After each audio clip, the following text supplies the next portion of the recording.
Quem somos nós diante da crise? Amém? Quem é você diante da crise, meu amado irmão? Qual é o nosso comportamento? O que revela o que está dentro de nós quando nós nos deparamos com a crise? Porque o dia mau, ele chega para todo mundo, amém? Como eu sempre falo, ninguém nasceu com estrela na testa para dizer, olha, eu nunca vou passar pela crise. Não, a crise, ela vem para todo mundo. Por exemplo, nós estamos vivendo uma crise no Brasil, questão financeira por causa da pandemia. Estamos com uma inflação altíssima, sim ou não? Está todo mundo vivendo isso, sim ou não? Ou só os crentes que vai com a hora que vai comprar o arroz lá no mercado, vai comprar a carne, a turma fala, você é crente, eu vou fazer mais barata para você. Hã? Ao contrário, se falar que é crente, é que eles fazem mais caro. Hã? É assim que funciona. Então, pastor Fernando, a crise vem para todos nós. Nós estamos vivendo em tempos de crise. Amém? Agora, quem somos nós diante da crise? Todo mundo já abriu aí? 2 Reis, capítulo de número 6, versículo 24 ao versículo de número 33, depois, posteriormente, nós vamos para o capítulo 7, vamos ler o versículo 1 e 2, amém? Diz assim o texto.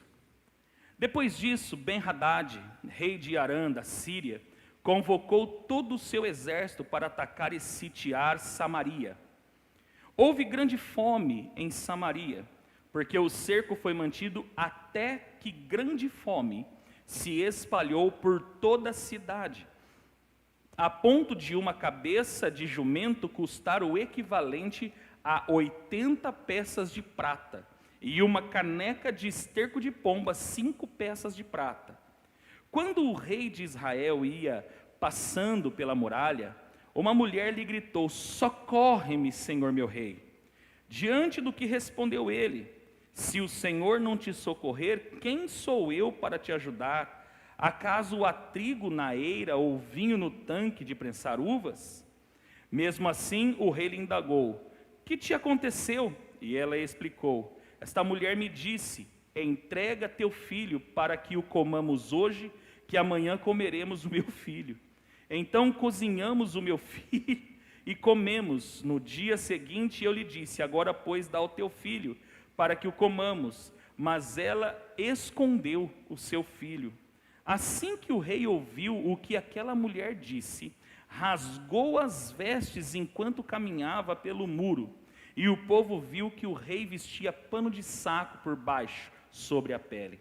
Então disse o rei, que Deus me castigue com todo rigor, se a cabeça de Eliseu, filho de Safate, lhe ficar sobre os ombros até o final deste dia. Eliseu estava sentado em sua casa, e os anciãos sentados com ele. O rei fez-se preceder por um mensageiro. Mas antes que este chegasse até ele, Eliseu declarou àquelas autoridades, viste como esse filho de assassino mandou-me cortar a cabeça? Ficai, pois, atentos, assim que o mensageiro chegar, fechai a porta e empurrai-o, deixando-o para fora e a porta trancada. Porventura, ele não será imediatamente seguido pelos passos de seu senhor? Quando Eliseu ainda estava falando com eles, o mensageiro chegou e declarou, isto é um castigo que vem de Yahvé. Que razão teria ainda para ter esperança no Senhor? Capítulo 7, versículo 1 e 2. Eliseu respondeu, escuta a palavra de Yahvé. Assim diz o Senhor, amanhã, por essas horas, na entrada de Samaria, tanto uma medida de farinha como 2 medidas de cevada serão vendidas por 1 peça de prata. O escudeiro, em cujo braço o rei se apoiava, respondeu ao homem de Deus, ainda que o Senhor mandasse abrir as comportas do céu, será que essa profecia poderia se tornar realidade? Entretanto, Eliseu advertiu, tu o verás com os teus próprios olhos, contudo dessa fartura não comerás. Amém? Feche os seus olhos, Pai. Nós oramos e buscamos ao Senhor neste momento, pedindo que o Senhor, mais uma vez, Pai, nos dê, neste momento, espírito de sabedoria e de revelação. Abra os nossos olhos, Senhor. Pai, nossos corações nós deixamos agora disponíveis ao Teu Espírito Santo, para que o Senhor possa falar conosco, Pai. Senhor, nós sabemos que as crises, elas batem diariamente à nossa porta. Senhor, direta ou indiretamente, sofremos as crises. E nós queremos, Pai, ser tratados no espírito, no coração, Pai, para que nós possamos mudar, Senhor, ser transformados em momentos como esse. E confiar, e crer, e saber que o Senhor é Deus, acima das crises, acima das dificuldades, acima das dores. Pai, nós te adoramos nesta noite e mais uma vez lhe pedimos, ministra-nos, ó Deus, ministra-nos, é o que nós oramos em nome de Jesus, amém. Amém, queridos? Só para dar aqui uma pincelada em relação à história, amados, Israel, desde quando houve a divisão do reino, não sei se todos aqui conhecem um pouquinho da história, mas quando Salomão morreu, Salomão filho de Davi, que foi sucessor de Davi, a Bíblia fala que o seu filho, Roboão, iria assumir o trono, mas um homem, um antigo servo do rei Salomão, chamado Jeroboão, ele se rebela contra o rei Roboão e ele divide o reinado de Israel. Israel, ele passou agora a viver um tempo de divisão. Havia o reino do norte, que ficou conhecido como Israel, ou também conhecido como Efraim, né? Que é o reino do norte, tinha por sua capital Samaria, e também tinha o reino do sul, que era a tribo de Judá, que passou a ser governada pelos descendentes do rei Davi, que era oriundo da tribo de Judá. E amados, desde que houve a divisão do reino, e desde quando Jeroboão, ele assumiu o trono no reinado de Israel, Israel passou a viver uma decadência espiritual. Começou a absorver todo tipo de idolatria que podia existir naquele período. E esse tempo, ele ficou ainda pior quando Acabe, filho de Onri, que é da descendência de Jeroboão, ele assume o trono, e não apenas assume o trono, por uma manobra política, ele se casa com Jezabel.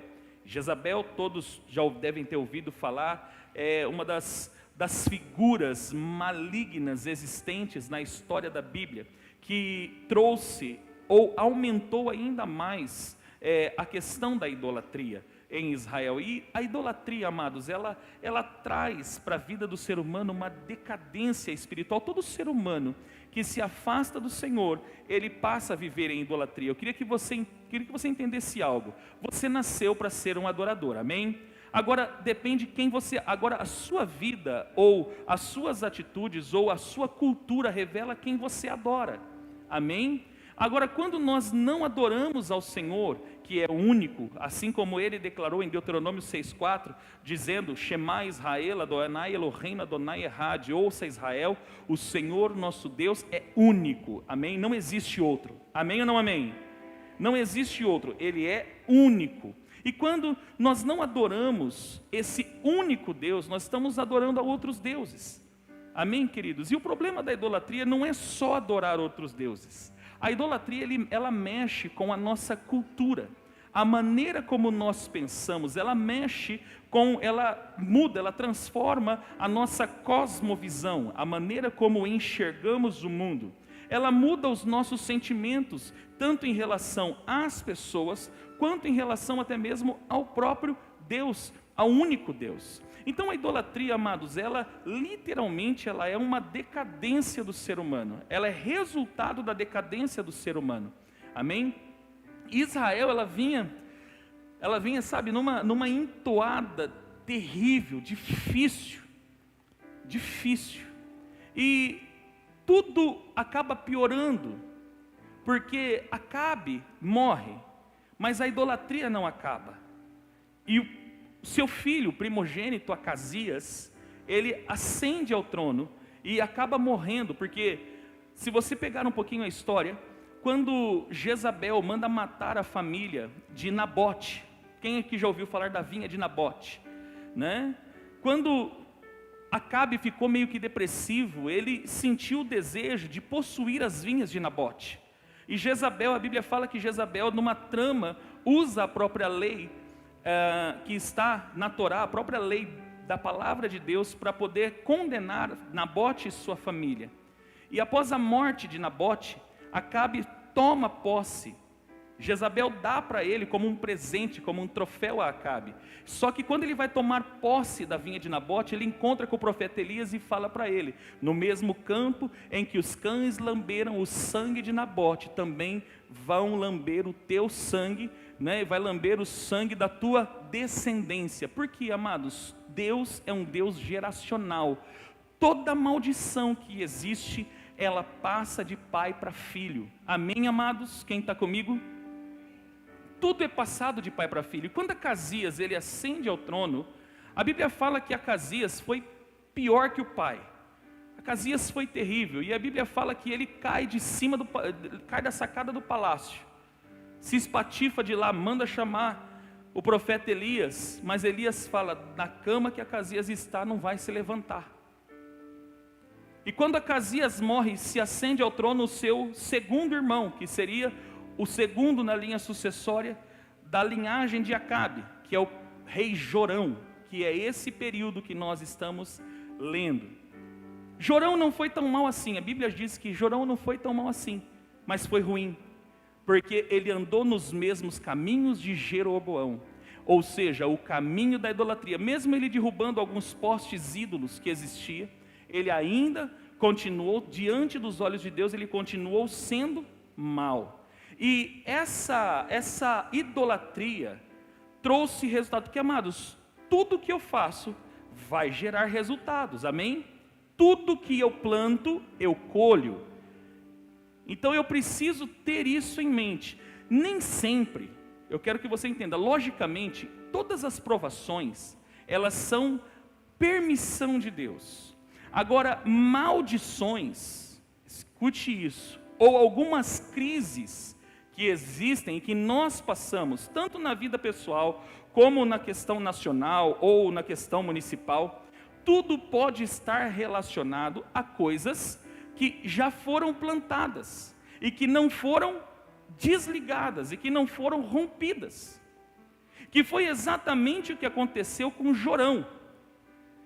A descendência de Acabe estava debaixo de uma palavra de maldição proferida não pelo profeta Elias, mas pelo próprio Deus, por causa do sangue de Nabote.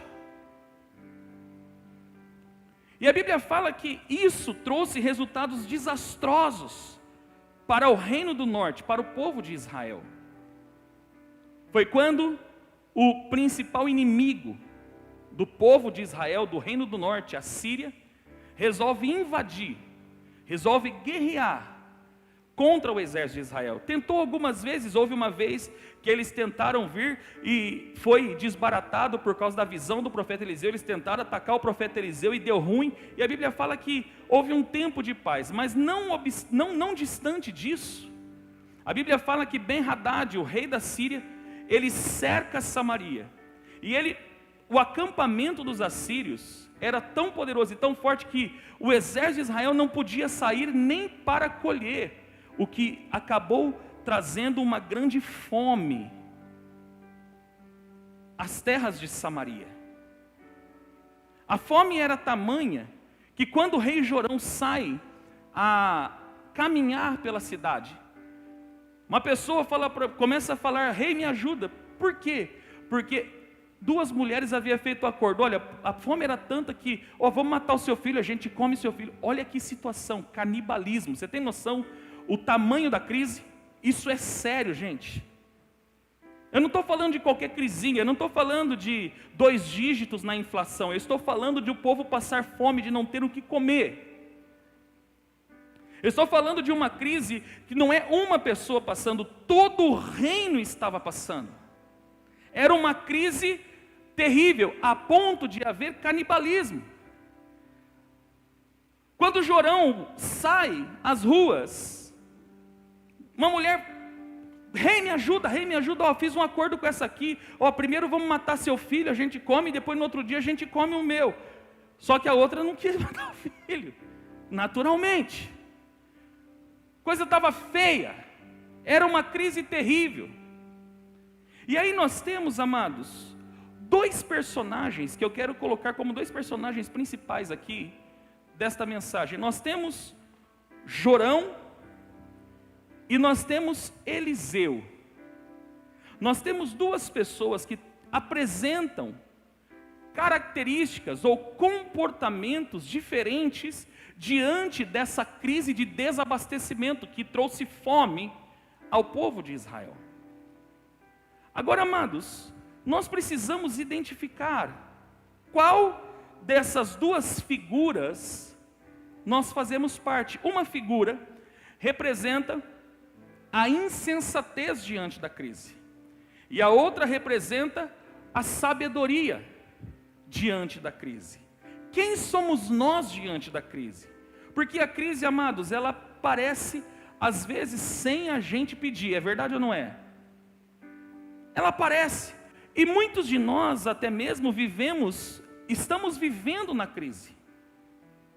Se nós falarmos como povo brasileiro agora, o Brasil ele está vivendo uma crise, está vivendo uma recessão. O Brasil não saiu de uma recessão econômica, já faz anos que nós estamos nessa recessão. Quando estávamos querendo sair, veio a pandemia e acabou piorando, e agora nós vivemos um problema de inflação. Já não dá mais para fazer churrasco com contrafilé, nós estamos no meio, nós estamos quase chegando no picadão, até o picadão está ficando caro. Estamos vivendo dias de crise, e eu quero dizer para você, 2022 vem aí, é ano político. Amém, queridos? Pastor, mas esses dias o senhor falou, calma lá, nós estamos debaixo de uma palavra profética, amém? Mas nós precisamos entender também que a crise faz parte, e todos nós, como brasileiros, pagadores de impostos, cumpridores de direitos e portadores de deveres, estamos passando ou podemos passar por crises. Agora, a questão não é passar pela crise, a questão é quem eu sou diante da crise. Qual será o nosso comportamento diante da crise que bate a nossa porta, que bate todos os dias no nosso portão, que depara, você que é empresário, que bate às vezes na sua empresa, você que é profissional liberal, que bate muitas vezes na sua profissão. Quem somos nós diante da crise? Nós vemos aqui, por exemplo, o rei Jorão, que quando ele é abordado por essa mulher e ele vê a situação do povo, porque enquanto dentro do palácio, tudo beleza, mas quando ele sai e vê a situação do povo, e ele vê que a crise era maior do que a sua mente imaginava, a ponto de duas mulheres fazerem um acordo de matar os filhos para comer, Jorão entra num desespero e ele apresenta 4 características, que é 4 características de alguém insensato diante da crise. E eu quero compartilhar com você essas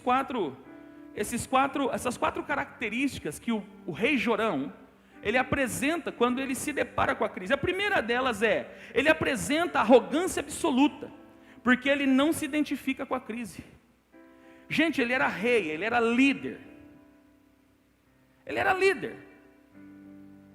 E um líder que não sabe identificar, que não é nem identificar, um líder que não se identifica com o problema, ele não pode ser chamado de líder. Porque o líder não é aquele que resolve só o problema. Primeiro, esse problema é meu também. Só que nós vemos uma arrogância tão terrível no coração de Jorão, assim como o seu avô Onri, assim como o seu pai Acabe, assim como o seu irmão Acasias, que ele olha e fala o quê? Tão certo como vive o Senhor, que até o fim desse dia, a cabeça de Eliseu será cortada. Ou seja, ele não se identifica, eu não tenho nada a ver com o problema. Quando ele é abordado pela mulher, a mulher fala para ele, rei, me ajuda, ele fala, por acaso eu posso te ajudar? Ele não há uma identificação. E aqui está o grande problema, muitas vezes diante da crise, nós revelamos uma arrogância terrível, como se nós nunca fôssemos ou não fôssemos participantes do problema. Às vezes o teu casamento está em crise, aí o que acontece? Normalmente o homem joga a culpa na mulher, ou a mulher joga a culpa no homem, fica aquele jogo de empurra. Isso é arrogância. É mais fácil procurar um culpado, é mais fácil encontrar ou achar o ocasionador do problema do que me identificar com ele e dizer, olha, eu sou participante da crise. Eu também faço parte dessa crise. Essa crise também é minha. Mas muitas vezes o nosso coração, ele está tão arrogante, tão endurecido, que nós não conseguimos nos identificar. Isso aí não é problema meu, isso não é problema meu. Claro que é de todos nós. Se você está enfrentando uma crise financeira, o problema é seu. É mais fácil num problema, numa crise financeira, falar, isso é culpa da mulher lá, tá vendo? Ela gasta, dá dinheiro tudo na mão dela. Tudo o dinheiro está na mão dela, o que ela faz com o dinheiro? Por que você não administra a sua casa, varão valoroso? Seja macho e assume. E diga, o problema é meu, você é uma carne só com a tua esposa.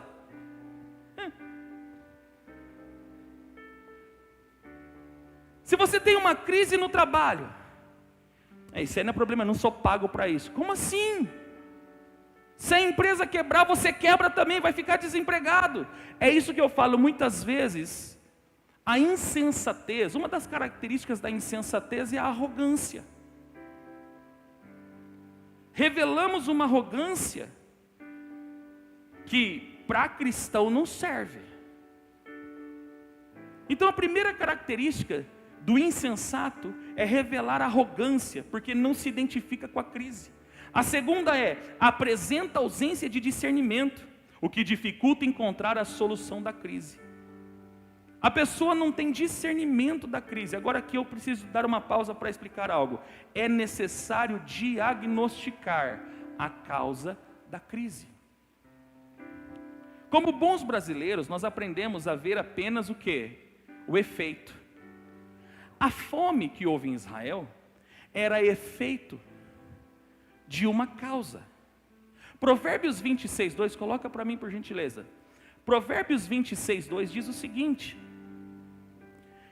como o pardal que foge sem rumo e a andorinha que esvoaça veloz, assim a maldição jamais cairá sobre quem não merece. Vou ler novamente. Como o pardal que foge sem rumo e a andorinha que esvoaça veloz, assim a maldição jamais cairá sobre quem não merece. Você já parou? Quando nós trabalhamos com batalha espiritual, e nós trabalhamos hoje com isso, quando nós falamos de diagnosticar a causa, nós estamos falando de mapeamento espiritual. Você que está enfrentando crises, você já mapeou por que você está enfrentando essa crise? Você já diagnosticou? Porque o efeito está aí. A crise é o efeito de uma causa. Por exemplo, quem aqui vai ao médico sabe, você só vai ao médico quando você sente dor, sim ou não? Que normalmente nós somos assim. Aí o que vai acontecer? O médico vai pedir um monte de exame. Para quê? Se ele quiser resolver, e nós muitas vezes nós estamos acostumados, pastora Miriam, a resolver só o efeito. Nossa, estou com uma dor de estômago, toma o omeprazol que passa. Ele pode resolver na hora, mas o problema pode agravar se não for diagnosticado da maneira correta. Então quando nós vamos no médico, por isso que ele pede um monte de exame, para diagnosticar o quê? A causa da dor, o que está causando a dor. Não é amenizar, não é não é cobrir o problema, é diagnosticar a causa. E muitos de nós passamos a vida apagando o incêndio, mas não resolvemos a causa do incêndio. Você tem vivido vários incêndios, várias crises. Mas qual é a causa da crise? Você já diagnosticou? Já teve coragem para parar de diagnosticar a crise? Vamos supor, você está enfrentando um problema no casamento. Seu casamento está em crise. Qual é a causa dessa crise? Você precisa diagnosticar. Qual era o diagnóstico de Jorão? A culpa era de Eliseu, mas Eliseu era rei? Alô? Eliseu era rei? Não, Eliseu era só um profeta. Mas a falta de discernimento faz com que nós resolvamos as coisas de forma errada. Por isso que é difícil muitas vezes encontrar a solução. Por exemplo, está aqui o pastor Fernando e a pastora Miriam, que trabalha com casais, sabe o que eu vou dizer. Por que muitas vezes é difícil você tratar um casamento? Porque eles estão dispostos a dar uma solução imediata, sem discernir a verdadeira causa. Por falta de discernimento. E quando há falta de discernimento, não se chega à solução da crise. Qual que é a melhor solução? Aí eu vou dando vários tipos de solução. Quem está, por exemplo, passando crise financeira. Qual é a causa da sua crise financeira? Você está gastando demais? Você está ganhando menos? Já falamos sobre finanças esses tempos atrás. Está gastando mais do que você ganha? Tem motivo a causa, tem motivo a crise. A crise não acontece à toa. Quem está comigo? A crise não acontece à toa, não existe, nada acontece à toa, amados. Somos o povo brasileiro, por que estamos vivendo essa crise? Por causa da pandemia, acabamos de sair de uma pandemia, ficamos trancados quase 1 ano e meio. Quantas empresas não fecharam? E aí vai dando o quê? Vai dando soluções para o efeito. Faz empréstimo, faz isso, faz aquilo. Essa é a solução? Não, ela ameniza, mas não é a solução. Quem está comigo? É isso ou não é, pastor Fernando? Me corrija se eu estiver errado. Dentro de casa, você está passando uma crise financeira, aí você vai passando remédio, faz empréstimo, faz consignado, faz isso, faz aquilo, empresta de A, empresta de B, empresta de C, e a dívida vai aumentando. Daqui a pouco você está devendo para Deus, irmão, não tem como pagar. Qual é a causa? Você precisa diagnosticar a causa. Nós precisamos deixar de ser arrogantes diante da crise e precisamos buscar em Deus discernimento. Qual é a causa da crise conjugal? A falta de respeito? Problema financeiro? Onde está a causa? Não consegue resolver junto, não consegue resolver sozinhos? Busca ajuda. Mas sempre, muitas vezes, o orgulho não deixa. Porque o que os outros vão pensar de mim? Viu? Todo mundo passa por crise. Quem vê eu com a pastora Juliana só dos Love, pensa que nós nunca passamos por crise. Sabe qual é a diferença minha da pastora Juliana? É que nós não tínhamos o que nós oferecemos para vocês. Nós tivemos que aprender a passar sozinho as nossas crises. Hoje não, hoje nós temos time. Além da nossa paternidade, nós temos um time. Que eu sei, por exemplo, se eu precisar chorar lá no colo do pastor Sebastião, que é meu sogro, eu sei que ele vai me ouvir, não como pai da minha esposa, mas ele vai ouvir como meu pastor. É assim que funciona, o pastor Fernando, o pastor Wellington e todos os pastores aqui da casa. Mas eu com a pastora Juliana, nós precisamos aprender, sabe, por isso que eu falo que essa é a diferença. A diferença é que eu e ela precisamos aprender a resolver sozinhos. Aqui nós oferecemos uma plataforma para você. Por que não pedir ajuda? Olha, não tem nada a ver com o meu esboço, hein, gente? Ninguém mandou você sair de sua casa e vir aqui hoje. Deus está falando contigo. Deus pegou você na curva hoje. Ele vai matar você por dentro hoje. Ele vai trucidar você. Está na hora de deixar o orgulho, porque nem sempre... Não era mais fácil o Jorão falar assim, viu? Nós não conseguimos sair. Vamos montar um conselho. Vamos chamar o profeta Elias. Não, ele tentou fazer o quê? Vamos dar uma outra solução. Matar Eliseu seria a solução? Só se fosse para comer Eliseu. Não era a solução. E aí a gente vai maquiando a crise. Dá uma cotoveladinha no seu irmão, só para dar uma quebrada de gelo. Está todo mundo olhando meio assustado para mim. Fala para ele assim, irmão, não maqueie mais a crise. Fala para ela, busque o diagnóstico da causa. O porquê está acontecendo a crise? Qual o motivo da crise? Você que é empresário, sua empresa está em crise. Por que está em crise? É má administração? O que está acontecendo com a tua empresa? Você precisa diagnosticar da maneira correta. Não adianta ficar maquiando crise, não adianta ficar jogando, sabe, vamos levando, uma hora vai estourar do mesmo jeito. E para muitas vezes diagnosticar não é com arrogância, é com humildade. Alô? Quem está aqui? É com humildade que se faz o diagnóstico da causa da crise. Toda crise tem uma causa. Anote isso para você nunca mais esquecer. Toda crise tem uma causa. Não adianta você resolver o efeito da crise. Você já pensou se o rei Jorão tivesse se arrependido, se identificado com o pecado do seu pai, do seu avô, tivesse se arrependido, porque havia uma palavra, quando o templo foi construído, que todos nós conhecemos, 2 Crônicas 7,14, se o meu povo que se chama pelo meu nome, se humilhar e orar e buscar a minha face, se converter dos seus maus caminhos, então eu ouvirei do céu, perdoarei os seus pecados e sararei a sua terra. Você acha que Jorão não conhecia isso? Claro que conhecia, mas ele preferiu o caminho da arrogância do que o caminho da humildade. Eu quero dizer para você que na arrogância, você só vai trazendo soluções insensatas para as crises que você vai enfrentando. Aparece crise, você resolve com insensatez. Quer ver uma das insensatez, por exemplo, que acham que é a solução para o casamento? O divórcio. O divórcio é a coisa mais insensata que pode existir na vida. Parece que é a solução, mas não é. Parece que é, mas não é. Como o rei Jorão, parece que matar Eliseu resolveria o problema, mas não iria resolver.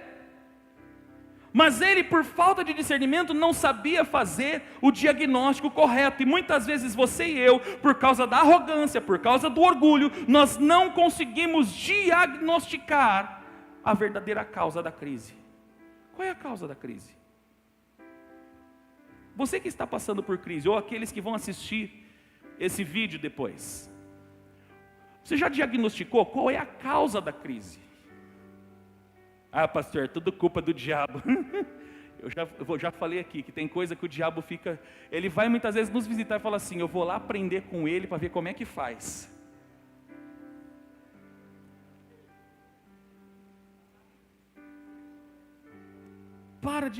Terceiro, apresenta altivez, pois estava buscando um culpado para a crise. Ao invés de nós buscarmos a causa, nós queremos buscar um culpado. Quem é o culpado dessa crise? A culpa é do meu marido, aquele desmiolado. A culpa é da minha esposa, aquela desmiolada. A culpa é do fulano, a culpa é do Bolsonaro. A culpa é do Lula, não, a culpa é minha. É nossa. Alô? Isso se chama confissão por identificação. Daniel, quando ele vai orar ao Senhor, você não vai ver Daniel acusando os seus antepassados, dizendo, olha Senhor, está vendo, eles pecaram, é absurdo o Senhor descontar na gente, não. Ele se identifica, ele fala assim, Senhor, nós temos pecado desde os nossos antepassados. Nós temos pecado contra o Senhor. Isso é se identificar. Não adianta ficar arrumando culpado. Qual é a causa da crise? Pergunta a pessoa que está do seu lado. E aí, irmão, qual é a causa da crise? Pergunta para ele, qual é a causa da crise? É só perguntar qual é a causa que você vai descobrir. Você vai descobrir. Só que precisa ser humilde para isso. Toda pessoa altiva, ela sempre... O que é o altivo? A pessoa é o famoso rei da cocada preta, ou a princesa da balachita. Se acha, ele se coloca num patamar elevado e fala, olha, eu não tenho nada a ver com isso. A culpa da Simone. Você é culpada, Simone. Tudo que está acontecendo é culpa sua. Tudo culpa sua. Eu sempre estou buscando um culpado para colocar a culpa da crise. Deixa eu falar para você. Não adianta você ficar arrumando o culpado. Você precisa se identificar com ela. Você está dentro da crise. Ao invés de ficar procurando culpado, identifique-se com ela. Eu estou nela. E preciso, junto com quem está, encontrar a solução. Quem está comigo? E por último, falando de Jorão, Ele apresenta incapacidade moral, emocional e espiritual, pois mostra descontrole total diante da crise. Diante da crise, muitas vezes a gente se descontrola. Eu vou me enforcar num pé de couve, né? Hoje é o Facebook, eu vou lá no Facebook. Como? Ou senão eu faço oração por Facebook. Deixa eu falar para você, eu não sei se contaram para você, Deus não tem Facebook não, irmão. Não tem Instagram? Não tem. Não tem Zap Zap? Não tem. Ele não tem.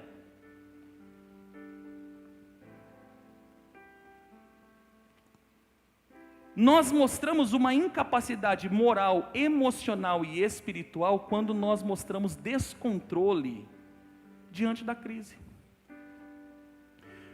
Ficamos descontrolados, desesperados. Vai atacando um monte de coisa. Crise de ansiedade, síndrome do pânico. Quero matar quero fazer isso, quero fazer aquilo. Descontrole total. E todas as vezes que você mostra descontrole diante da crise, você está mostrando para você mesmo que você é incapaz. E você não é incapaz. Coloca a mão na sua cabeça e repita comigo: eu não sou incapaz. Diga: Deus me deu inteligência. Amém, queridos? Mas todas as vezes que diante da crise você você mostra, você apresenta um descontrole total, você está provando, não para Satanás e nem para Deus, você está provando para você mesmo que você não é capaz, nem moralmente, nem espiritualmente, nem emocionalmente, porque não vai resolver o descontrole. O descontrole vai agravar a situação. Amém, queridos? Essas são as características do insensato. Quem somos nós diante da crise? Será que nós temos sido tão insensatos assim? A ponto de ser arrogantes, a ponto de não buscar discernimento, a ponto de não identificar a causa, a ponto de ficar buscando culpados para a crise, ou a ponto de revelar uma incapacidade por causa de descontrole? Quem somos nós? Esse é o caminho da insensatez. E toda pessoa que assim age, você está sendo insensato. E o caminho do insensato, de acordo com Provérbios, é a morte. Por isso que todo insensato perde o casamento, perde tudo. Perde a família, perde tudo, por causa da insensatez. Mas nós vemos, por exemplo, o profeta Eliseu, que teve um comportamento totalmente inverso. Totalmente inverso diante da crise. Eliseu estava inserido na crise também, sim ou não? Porque ele era morador de Samaria. Ele estava morando em Samaria. Ele estava dentro da mesma crise que o rei Jorão. Assim como nós estamos na mesma crise que qualquer outro brasileiro. Cada um tem as suas crises, mas quem eu sou diante da crise? Eliseu, por exemplo, ele apresenta 3 características de uma pessoa sábia, que age sabiamente diante da crise. No capítulo 7 de 2 Reis, nós vemos que Eliseu, como homem de Deus, a Bíblia não fala que Eliseu recebeu uma revelação, amém? Amém ou não amém? Nós não lemos que Eliseu recebeu uma revelação, nós não lemos que Eliseu fez uma oração, nós não lemos. A Bíblia fala que quando Eliseu se depara com a crise, porque agora Eliseu estava com 2 crises. A primeira, a fome, e a segunda, os soldados do rei se aproximando, querendo cortar a cabeça de Eliseu. Agora ele estava com 2 crises, não estava com uma só. Qual foi o comportamento de Eliseu diante da crise? A primeira, ele apresenta sensibilidade para ouvir a voz de Deus em meio à crise. Levante a sua mão e diga: eu preciso buscar em Deus sensibilidade espiritual para ouvir a voz de Deus em meio à crise. Eu não sei se você fala, mas no meio da crise Deus fala. Mas muitas vezes, por causa da nossa insensatez, nós não conseguimos ouvir. No capítulo 7, versículo 1 de 2 Reis, Eliseu começa assim: assim diz o Senhor. Ele não orou, mas ele ouviu a voz de Deus. É possível ouvir a voz de Deus em meio às crises. O que nós precisamos muitas vezes, Rodrigo? Sensibilidade. Pastor, mas como que eu ganho essa sensibilidade? Buscando e alimentando a sua vida espiritual, querido. Você acorda de manhã, já liga lá, 10 facadas, fulano morre com 50 tiros. Não busca, não tem uma vida de dedicação, não lê a palavra, não conhece a palavra, também não se compromete em conhecer. Vem no culto quando dá. E o único meio de se alimentar espiritualmente é vindo no culto. Então quando não vem, não se alimenta. Ou seja, o espírito que morre. Aí na hora da crise não sabe o que fazer. Aí na hora que se depara com a crise, age como Jorão, que era um idólatra. Não vou te pedir, eu pedi desculpa, mas não vou pedir desculpa. Escute isso. Todas as vezes que você age como um insensato, você age como um idólatra. Porque todo idólatra age dessa maneira. Sabe por quê? Os deuses dos idólatras não podem responder. Porque tem boca, mas não fala, tem nariz, mas não cheira, tem olho, mas não vê, tem ouvido, mas não ouve, tem mão, mas não apalpa, como diz o Salmo 115. E muitas vezes nós, diante da crise, agimos como Jorão, como se não existisse Deus.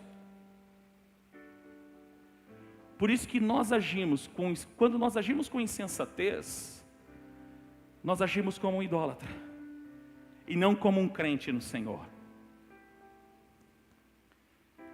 Deus fala no meio da crise. Deus fala no meio da crise. Tem uma música antiga, lembrei agora. Fala comigo, fala Senhor, decidi te obedecer por amor. Tem uma música, no meio da música ela fala, você lembra dessa, Jorge? Eu sei que me falas através de um irmão. Eu sei que me falas quando dobro o joelho em ora. Eu sei que me fala pela tua palavra. E falas comigo até quando te... Eu sempre te ouço na tribulação. É possível ouvir a voz de Deus no meio da crise. Levante sua mão e diga: é possível ouvir a voz de Deus no meio da crise. O que eu preciso é estar sensível à voz de Deus. Aqui está o segredo. O sábio, ele sempre vai ouvir a voz de Deus no meio da crise. Segundo, ele apresenta fé, sabendo que Deus pode reverter qualquer tipo de crise. Coloca para mim 2 Reis 7:1. 2 Reis 7:1. Foi a palavra de Eliseu. Eliseu respondeu: escuta a palavra de Yahvé. Assim, amanhã, a essas horas, na entrada de Samaria, tanto uma medida de farinha como 2 medidas de cevada serão vendidas por uma peça de prata. No capítulo 6 nós vemos que uma cabeça de jumento era 80. A inflação estava altíssima por causa da fome. Faz sentido para você, sim ou não? Mas Eliseu estava dizendo: olha, Deus está falando que esse momento de crise, dentro desse momento de crise, vai haver uma provisão. E por que Eliseu profetizou? Ninguém profetiza sem fé. Todo profeta, toda pessoa que vai profetizar, ela vai profetizar porque ela está convicta daquilo que ela ouviu de Deus. Por isso que muitas vezes nós não conseguimos profetizar, porque não ouvimos. E uma pessoa só profetiza quando Deus fala. Mas por que eu não consigo profetizar no meio da crise? Por que eu não consigo me tornar um profeta no meio da crise? Não, pastor, eu não sou profeta, não sou profeta de ministério. Eu não estou falando de ministério profético. Se você for, por exemplo, se não me falhar a memória, eu não lembro se é em Números, acho que é em Números. A Bíblia fala que Moisés entra na tenda do encontro, e ele chama algumas pessoas com ele. E aquelas pessoas que estavam com ele, o espírito de Moisés, o espírito que estava em Moisés veio sobre eles, aqueles homens começaram a profetizar.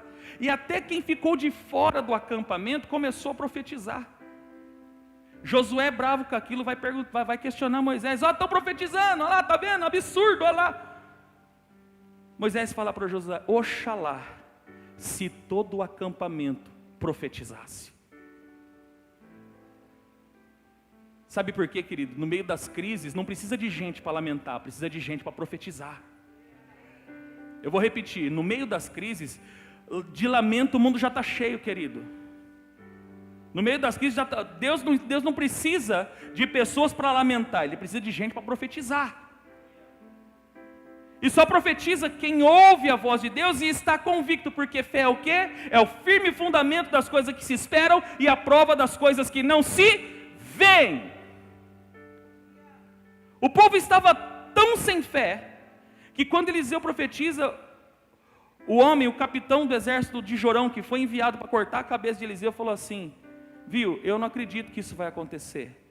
E Eliseu fala para ele: não tem problema, só que dessa fartura você também não come. Por quê? Porque você só vive aquilo que a tua fé alcança.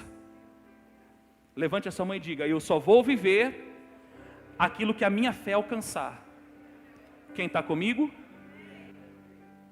Você só vive o que a tua fé alcança, meu querido. Vou repetir, você só vive o que a tua fé alcança.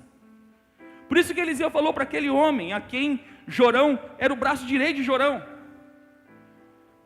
tudo bem você não acreditar, é um direito seu, só que você não vai participar. Muitas vezes nós não participamos daquilo que Deus está promovendo por nossa falta de fé, porque a sua fé não consegue alcançar. Nós estamos debaixo de uma palavra de nova estação, amém?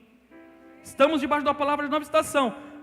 Você acha que eu não sei que tem pessoas que falam: está ficando louco, imagina, crise, vai no mercado, paga 50 na carne, 20 no pacote de arroz, como é que, nova estação? Amados, não tem problema, você não acreditar é um direito seu, mas aprenda algo: você não vai desfrutar daquilo que você não acredita. Levante sua mão e diga: eu jamais vou poder desfrutar daquilo que eu não acredito. Posso tocar num assunto aqui, rapidinho? Deixa eu ver se eu tenho tempo. Tenho 5 minutos, já estou encerrando a mensagem. Questão do dízimo. Por que tem muita gente que não acredita? É um direito que você tem. Eu falo porque é a questão que mais pega hoje no cristão. Isso judia, sim ou não, gente? Mexer com o escorpião que às vezes está no bolso, essa caranguejeira que está aí dentro, é difícil, irmão, eu sei disso. E eu sei também, hoje, depois você conversa com o Miguel, hoje eu chamei ele na mesa e falei assim: vem cá que eu vou te ensinar a pagar as contas. Falei: senta aqui, você vai ver quanto custa viver, vem cá. Tá fácil ficar jogando videogame, senta aqui. Ensinei, entrou na conta de banco, pagou conta, ele falou: é por isso que você fica nervoso quando você vai pagar as contas. Eu falei: tá vendo? Falei: fala, Deus. Eu não vejo a hora que ele começa a trabalhar para ele também me ajudar a pagar. Profetizo em nome de Jesus. Brincando.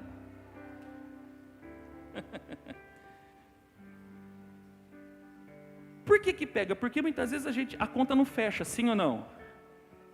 Só que o que eu costumo dizer: dízimo não é mandamento. Pastor, eu sempre aprendi que é mandamento. Não, querido, mandamento no Antigo Testamento. Realmente era um mandamento. Só que hoje, você está debaixo do Antigo Testamento, sim ou não? Ah, mas eu não tenho medo de falar isso aqui não, viu? Hoje você não devolve dízimo porque alguém está mandando você devolver. Você devolve por fé. Hoje é fé, nós voltamos na fé. Por isso que o autor da carta aos Hebreus, quando ele vai falar de dízimo, ele vai citar quem? Ele vai citar Abraão. Porque Abraão não tinha ordem de devolver o dízimo. Nenhuma, não tinha lei no período de Abraão. Mas Abraão, quando ele vence os 5 reis da Mesopotâmia, a Bíblia fala que ele pega de todo despojo e de tudo que tinha, pega 10%, a 10ª parte, que vem do termo hebraico maaser, que significa 10ª parte, e entrega a quem? A um homem chamado Melquisedeque. Melquisedeque em hebraico é Melech Tzedek, o rei da justiça, que era um tipo de Cristo. E o autor de Hebreus, no capítulo 7, ele vai dizer que Abraão, não tendo obrigação, devolveu o dízimo, mas no tempo da lei, os levitas, eles tinham autoridade para receber o dízimo. Mas agora, na nova aliança, quando nós devolvemos o dízimo, nós damos a Cristo, que é sumo sacerdote segundo a ordem de Melquisedeque. Ele está acima de Melquisedeque. Então hoje eu não faço porque é mandamento, eu não faço porque é uma obrigação, eu faço porque eu tenho fé. E eu acabei de dizer, querido, você não vive naquilo que você não vai desfrutar das bênçãos daquilo que você não acredita. É simples, é um direito que nós temos. Aqui na comunidade, por exemplo, a gente nunca vai colocar uma arma na cabeça de ninguém e falar, se você não dizimar, você vai ser, né? Igual a gente ouvia no programa de rádio.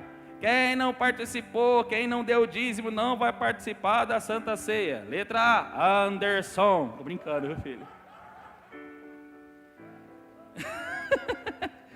A letra A foi o único A que eu achei na frente aqui. Hã? Ninguém vai expulsar você da igreja, não, querido. Aqui é um lugar público, as portas é abertas para qualquer pessoa. Agora você não devolve dízimo porque alguém está mandando você devolver. Eu quero que você tire isso da sua cabeça. Também nem sei por que eu entrei nesse assunto. Ah, porque é mandamento. Porque não. Mandamento era no Antigo Testamento. Se for no Antigo Testamento, eu concordo com você. Era mandamento. Mas agora não é mandamento, é fé. É fé. Você só devolve o dízimo se você acredita. E você só desfruta das bênçãos que o dízimo promove, se por fé você devolve ele a Deus. Quem está me entendendo? É isso. Ninguém vai botar uma arma na sua cabeça, não, porque você tem que dar o dízimo, porque, né? Normalmente a turma usa de pressão, porque sabe o gafanhoto? Quem já ouviu isso? Vai vir 4 demônios na sua casa: o devorador, o migrador, o cortador e o destruidor. Sabe a farmácia? Você vai gastar o salário inteiro na farmácia.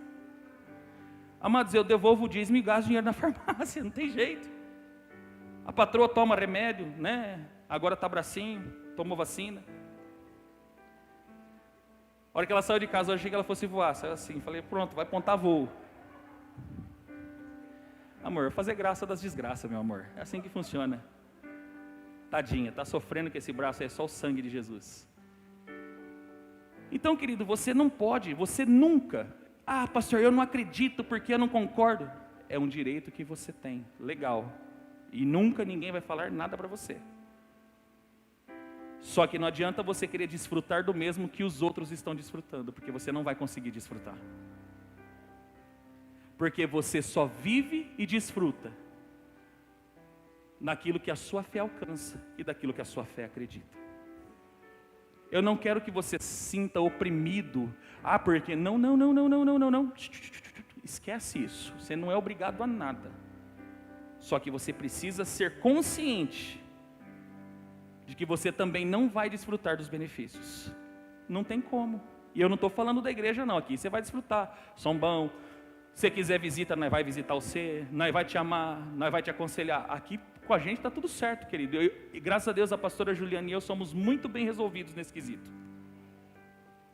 Nós não servimos aqui ninguém porque dá mais ou porque dá menos. Com a graça de Deus, Deus me deu esse coração. Isso eu posso falar, quem caminha com a gente há um tempo sabe que nós somos assim.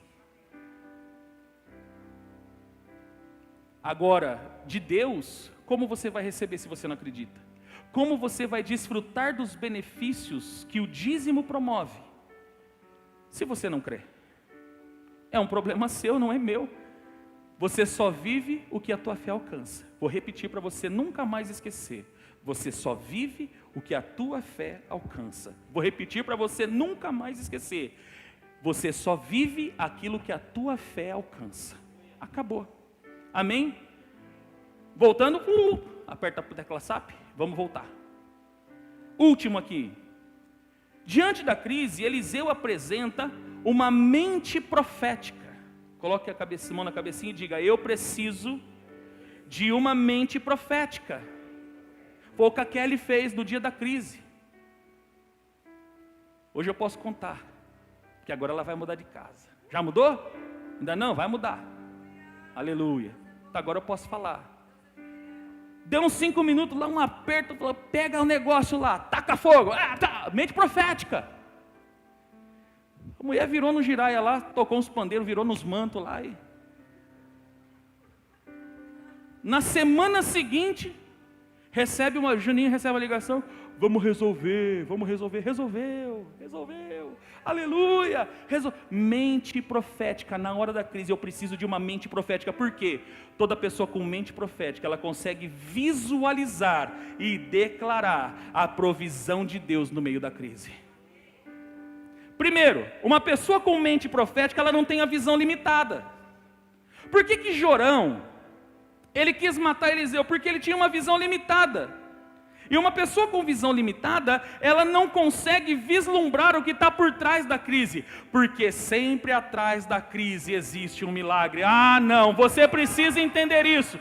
Sempre atrás de uma crise existe um grande milagre. Por isso que nós profetizamos que o Brasil vai viver sim um tempo de bonança, um tempo de paz, porque atrás dessa crise vem um grande milagre de Deus para a nossa nação.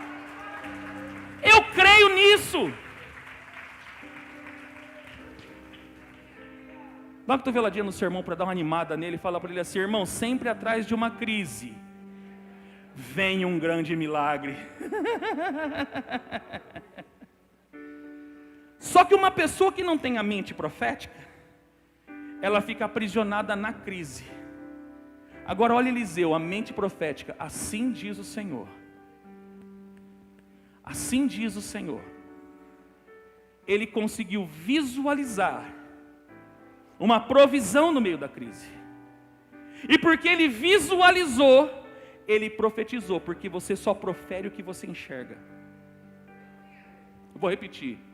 Você só consegue proferir o que você enxerga. Posso dar um exemplo? Estou encerrando, gente. Evangelista Diego, me ajuda, o tempo está passando. Vou dar um tiro nessa porcaria. Quando Moisés manda os espias de Cades Barneia para espiar a terra prometida, a terra de Canaã, 12 homens vão, os 12 voltam, 10 tinham uma visão insensata e ficaram aprisionados daquilo que viram, a crise. 2 tinham uma mente profética. E cada um proferiu, cada um profetizou aquilo que viu. 10 homens chegam em Moisés e falam: realmente a terra é boa, está aqui o fruto. 2 homens para carregar um cacho de uva. Está aqui, tá. Só que tem o seguinte.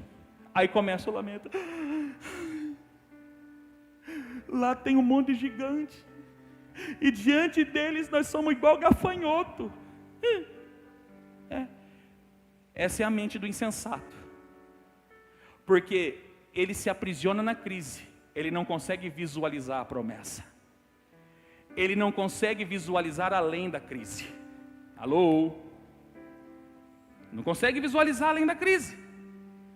A Bíblia fala que Caleb olha para tudo aquilo e com uma mente profética. E Caleb tinha uma mente profética, amém?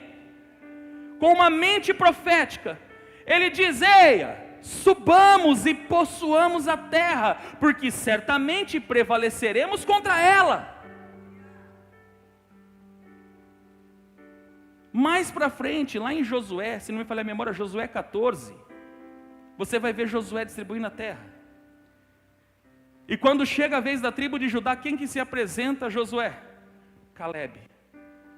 Ele chega diante de Josué e fala: lembra da palavra que o servo de Deus Moisés falou ao meu respeito e ao teu respeito, dizendo que eu herdaria essa terra?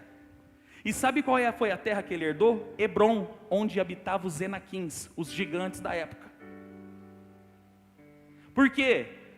Você só alcança aquilo que você só vive o que a tua fé alcança.